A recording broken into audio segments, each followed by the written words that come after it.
the basics of TA, right? TA is an understanding of how the market has behaved historically, right? And using certain parameters, certain rules, and following some trend-based systems to analyze or to predict in a way, right, with probability what is going to happen in the future, right? Now, it is not a prediction of certainty, it is a prediction of probability, right? That is a very important distinction you have to understand. Because if it was a prediction of certainty, then there would be no risk mitigation. You wouldn't need to put stop loss because it's a certainty. The reason you put a stop loss is because it's a probability. There is always that it could go wrong. It might not work out, right? So the first things you should do always when you're looking at a new chart is to try to understand the overall trend. Now, in a chart like this, if it makes you a little bit easier to invert the chart, to look at it from the other perspective, you might see things a lot more cleaner, right? And looking at it from a perspective of, you know, this being the bottom, which currently it is, and we're in an uptrend, right? Now, how do we know we're in an uptrend? Is currently we are holding, or we held the previous highs and we're currently going up from it. So how does this uptrend retained? How can this be retained? You want to be holding the high of the previous ranges, right? Because markets move in a staircase momentum. So you want to hold the high of the ranges. Now we have now you might think, okay, so none of this levels below this matters. Correct. The only thing that matters right now on Spotify is this range. Anything else does not matter right now. And it will only matter after we lose this. Right? Because it's a step-by-step process. You are not jumping steps. Because if you start jumping steps, things become a lot more unclear. Because you might think, okay, what if this is the level to hold? What if this is the level to hold? What if this is the level to hold? It doesn't matter. Because we haven't done anything that indicates that we're going to come down here yet. So, first indication is continuation up. Okay, now we're going to zoom into the smaller time frames. We're going to go to the dailies and the weeklies and have a gander, right? Okay. What are we doing on the dailies? Right? Still an uptrend. Potentially break of level. Okay, there's a potential there. So we did lose this level here, which was the local level that took us up, right? We did have closes below it. When I say losing levels, I'm looking at closes below this range. And in this case, we have multiple closes below this range, right? So there's a potential indication of some sort of a reversal at this range. But that potential isn't going to be verifiable. It is not going to be looked at because this is optimally what you're looking for to happen, right? Now you might argue and say, okay, if that is the optimal trade, then why not just take the short here? Wouldn't it be, or in this case, take the long here, because this is an inverted chart, right? Why not just long here? Now, longing here is an indication that you are certain towards the trend of the market. And as I told you before, TA, or the analysis of TA, isn't necessarily about certainty, it's about probability. And how is probability calculated? Probability is calculated because something does something, right? If it loses this level, there's a higher probability of a continuation down. If it does not lose this level, means there's not a higher probability of a continuation down. So what does that mean? It means there is no trade. Now, let's assume you have a long, or in this case, you have a short on this trade, and you're looking for an invalidation to your trade. Your invalidation to your trade is somewhere around here. So this is where your stop loss is. Or if you want to be a little bit more aggressive, it's around here. Because until we have closes above this range, it is going to go lower and lower and lower. Now, you could take longs. And I'm not saying you can't. You could. But what you have to understand is you are taking trades on a retest. So you have to be very clear with yourself and with your TA that probability is it is not going to go higher than this. So I would need to take profits here, or at least close a decent amount and move my stop loss into profit. Because until I move my stop loss into profit, it means that either I'm going to lose money or I'm just going to get out break even, which is not really a good thing, right? So you want to get out in profit if you can. And the idea is this is your local resistance. So you simplify it. You go, okay, if this is my local resistance, I'm definitely going to take profits. Now, that does not mean that it can't go higher. That is not the point. The point is you are taking profits at optimum ranges. Because you can just take profits here, move your stop loss to here. Right? Because if we do go to this range, what will be the level to hold? So having stop loss below here seems optimal to me. Because we would need to hold this and continue. But not only is going to give you an indication of where the invalidation is, but it's also going to get a potential indication of where you can take another trade. Or you can add to this trade, for example. Right? So that is how you materialize a trade. That is how you calculate, and that is how you understand a trade. Now, after you've had that general understanding of where I'm going to take the trade and where my stop loss is, you need to be realistic with your targets and say, okay, what are you looking for it to do? We've already tested this, so we've already made a new high higher than this, so we've already tested that. What is the next one? The next one is here. Okay, so that is your target, that is your entry, and that is your stop loss. Is it optimal? Is it above 4 risk to reward? The answer to that question is yes. So, when you are taking trades, there are 4 rules or 4 things that you should be generally looking at. Firstly, you are taking trades that are 4 risk to reward and above, and you use your first PT as that risk to reward calculation. That's the first thing, right? Second thing you're looking at is moving stop loss after second PT. Always. Always. Third thing you are looking at, right? Okay. Is always taking trades after a retest. You are don't, majority of the times when you're taking trades, you don't want to take trades on the impulse, right? Because impulse is majority of the times not always the case, right? There's always an exception to the rule.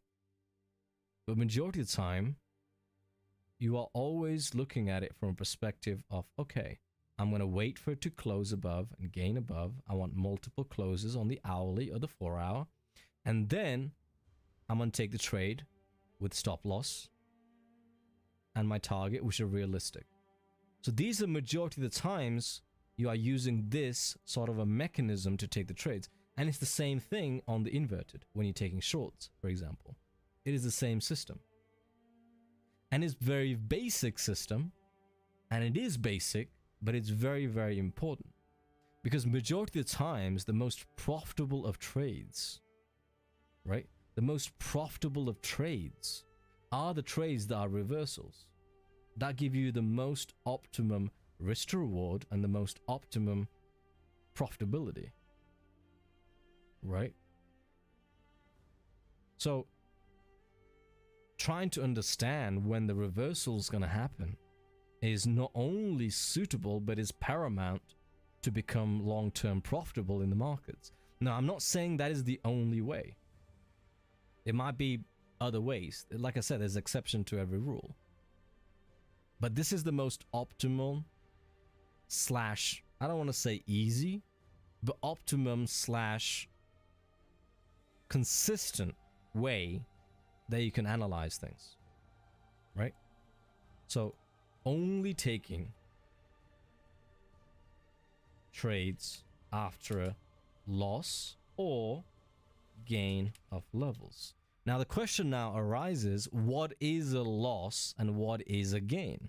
Now this is something that you need to look at and watch and pay attention to, and this is where it comes from a perspective of you need to watch live trading, you need to watch live TA, you need to watch live price action and teaching of live price action and have an understanding of what's happening, right?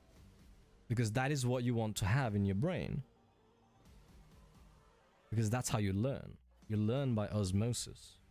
Trading is about learning by not only doing trading, but also watching live TA, where it's not hindsight. It is, this is what has happened, and because of this, this is the likely scenario to be happening in the next couple of days, or the next couple of weeks, or whatever.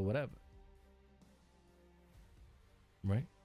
And fourth, and probably the most important, is risk. Right? Where you're only risking 0.5% off your account, right, per trade at any one time. Right? It doesn't mean that you take a 0.5% risk on Bitcoin and then 10 minutes later you take another 0.5% risk on ETH, and then another 10 minutes later you take another 0.5%. No. It means 0.5% risk, including, of course, the fees. I mean, that's obviously self-explanatory. Right? At any one time. Now, that doesn't mean that you can't take multiple trades. You're just going to have to divide your risk accordingly. Or you can do it the way I do it, which is I take a new trade, and let's say hypothetically it pumps. Now I want to take another trade. What I'll do is I won't take the trade on this stock or in this ticker. I'll take the trade on ETH, for example. Let's say I took a Bitcoin trade here and it's looking good. So I've taken some profits here, let's say hypothetically. Now let's say my stop loss is already in profit. Now I have a 0% risk trade running right now. Why is it 0%? Because my stop loss is in profit. So I can afford to take an ETH trade where I just take this trade. So I have two trades running right now in the same direction. But the difference is, at any one time, I only had a 0.5% risk. Right? So that is one of the reasons I have, 60 plus shitcoin trades running right now, and 30 to 45 plus crypto trades running right now. Is because after it hits second profit target or third profit target, and I move my stop loss to profit, I don't really care about that trade anymore. Right? Because I'm not going to lose money on it. The stop loss is already in profit. Me staring at the chart, me staring at the trade doesn't do anything to it. So I rather spend my time taking a new trade. Right? So that is why this is very important, because not only gives you consistency and rules to follow, but it also gives you a plan towards expediting your capital. Right? Because as soon as you put your stop loss into profit in one trade, you can move on to the next trade. And the next trade, and the next trade, and the next trade, and the next trade. And what that does to your brain is you start being less and less married into trades. You start becoming less and less caring about your trades. So now you've distinguished your emotions from your trades because you're moving on, right? You're hitting, leaving, right? Smash and leave, right? Right? So that is why it's so important, because you are brainwashing yourself into not caring. Because caring about trades and caring about money is such a human thing to do. You have to go against that psychology, and it's very hard to do. That is why 95% of the people out there don't make money in markets, because it's hard. Because if it wasn't, 95% of the people wouldn't be making, you know what I'm saying? Like, you have to think this way, or you have to think something like this. I'm not saying you have to follow these rules. I'm saying these are the rules that I follow, and these are the rules that I, in my opinion, is the easiest to follow, because you can just bullet point them, print it out, put it right in front of your screen, or put it in the wall somewhere, and as soon as you want to take a trade, you go, okay, is it for risk to reward? Take. Okay, this obviously doesn't matter when you initiate a trade, right? This one matters. Tick. This one matters. Tick. This only matters, the number 2 only matters when you're managing your trades.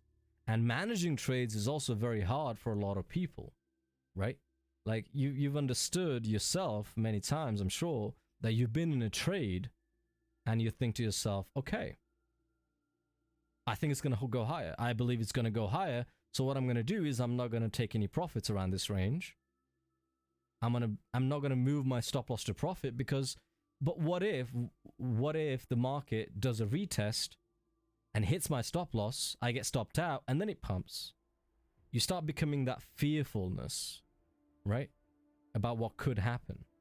And how many times has it been where you've taken trades and you haven't managed your trade optimally, where you have been too aggressive or too laissez-faire about the trade? Laissez-faire meaning you're a little bit like, oh, you know, it's going to go up. You know, I don't need to care about it, about the trade, and your stop loss isn't in profit.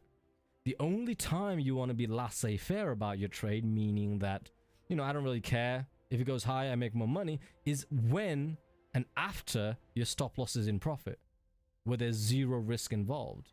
There's actually a positive involved. But people do that when there's negative involved. People do that when their stop loss is at loss. And they think, okay, you know, I can wait for it to go higher. And majority of the time this happens when you're actually making money in markets, not when you're losing money. Because a switch flicks in your brain and then you tell yourself, you know, I can afford to lose. Why? Because I made money.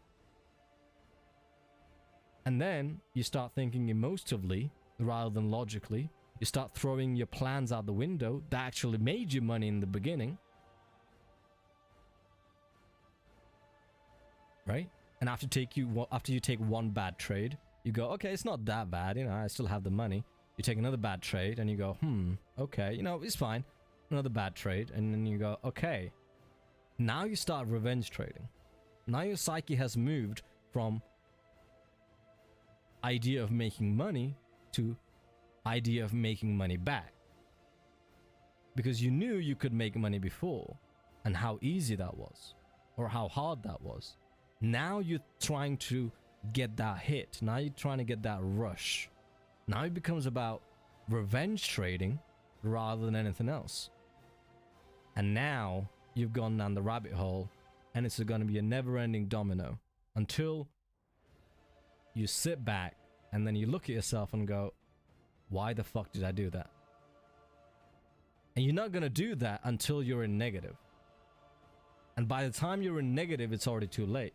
because now you're already emotionally scarred about trading. Because next time you take a trade, you're going to think to yourself, well, last time I did this, I lost money. So what if I lose money this time as well? Right? So there is going to be a lot of hurdles. Even if you follow these rules, there's going to be emotional hurdles.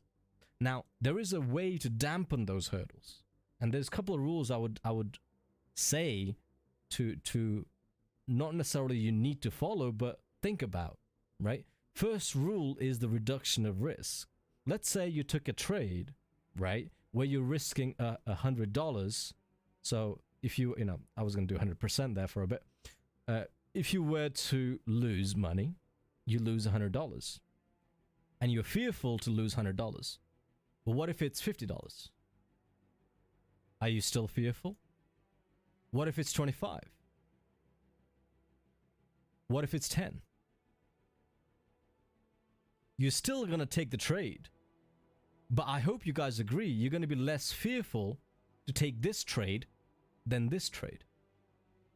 And that is where the nuance, the nuance is you're still following these plans and you're still taking the trades, but you're risking so little that you don't necessarily care that you are going to lose. And this is how you brainwash yourself into embracing stop loss, because no one wants losses. But what you have to be realistic towards is you're going to get losses, and you have to embrace that. And it's very hard to embrace that in the beginning. So you have to brainwash yourself a little bit into embracing it and cheat yourself, your mindset, into embracing losses by embracing smaller losses. You're still losing, but you're losing a lot less than you would have. So that's why it's so important when you are fearful to reduce risk. Oh, I don't want to take this trade here because I'm uncertain about it. I've planned it out. It ticks all these boxes, but I'm fearful that because I don't want to lose money. So rather than losing $100, take the trade, but you're only going to lose $10.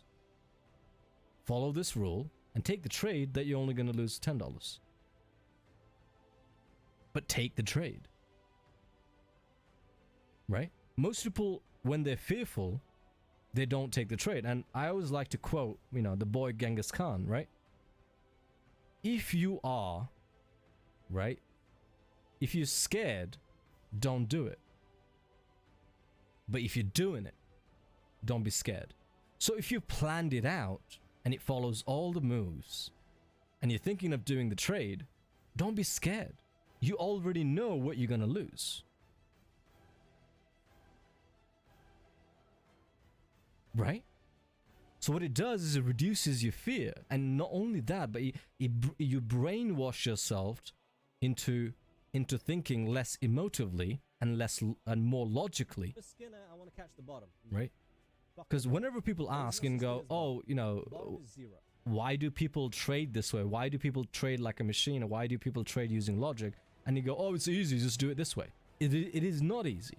Human beings are emotive beings. It is not easy. You have to brainwash yourself. You have to trick yourself into thinking this way, especially in the beginning.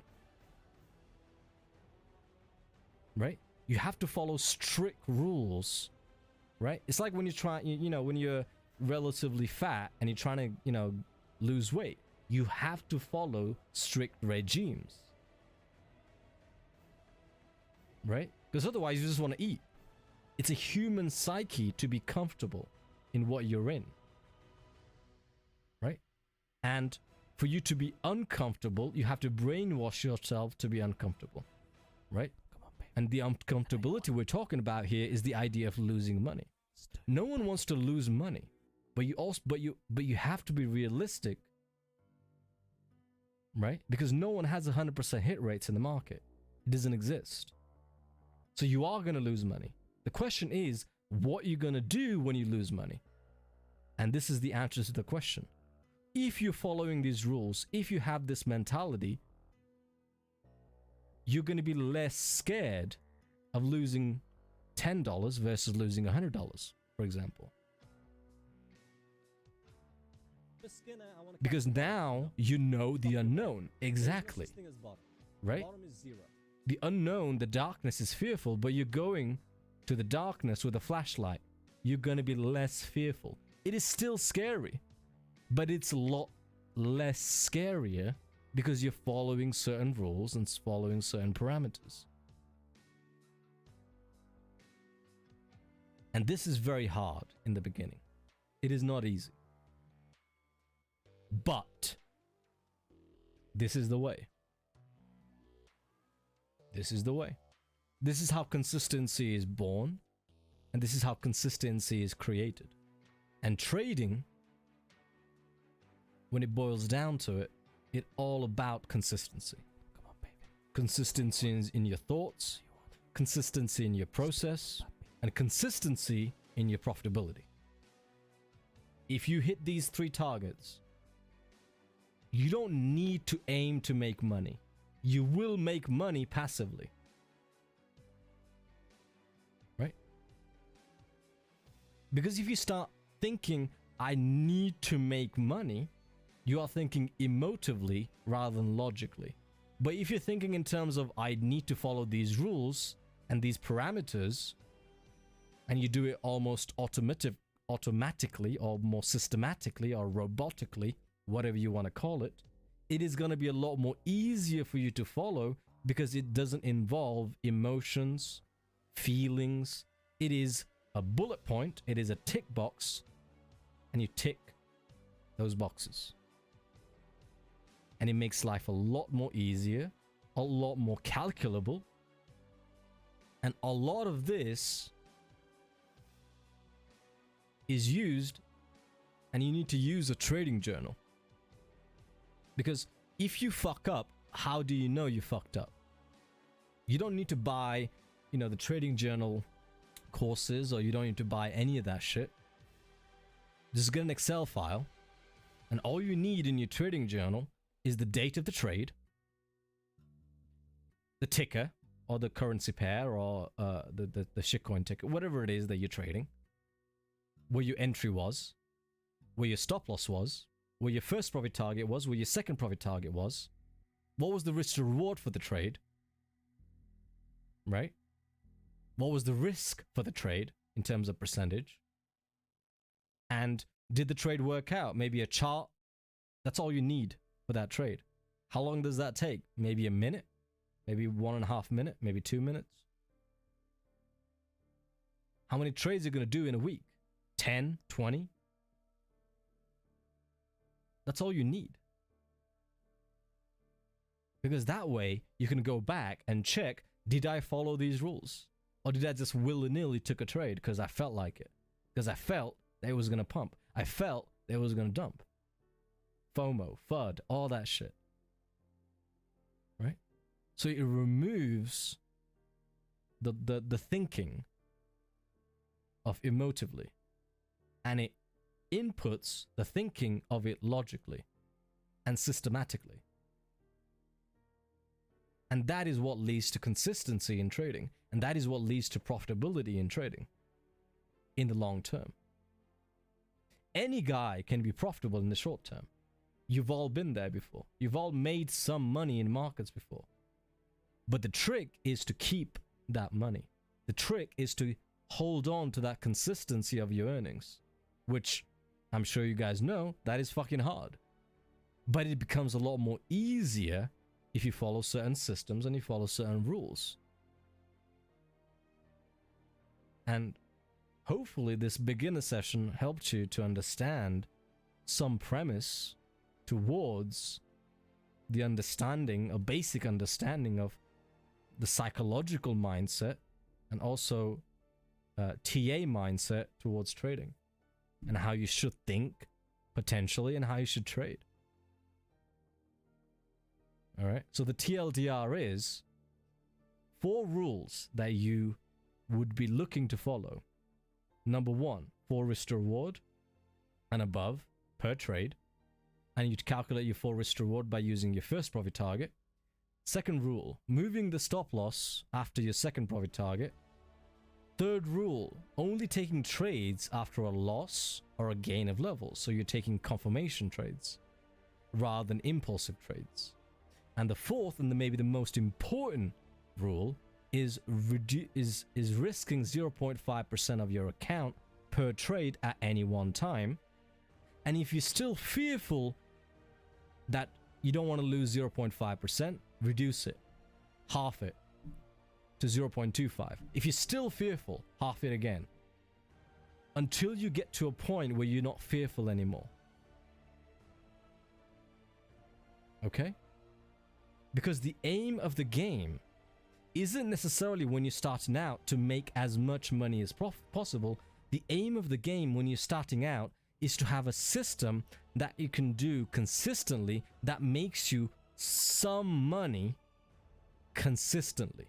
It is not about becoming a millionaire tomorrow. It is about making $10 extra that you didn't have yesterday.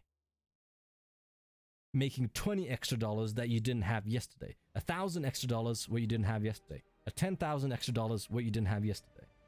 It's about the consistency on your earnings. Because until you have that figured out, you are going to give your money back to the market all the time. All the time.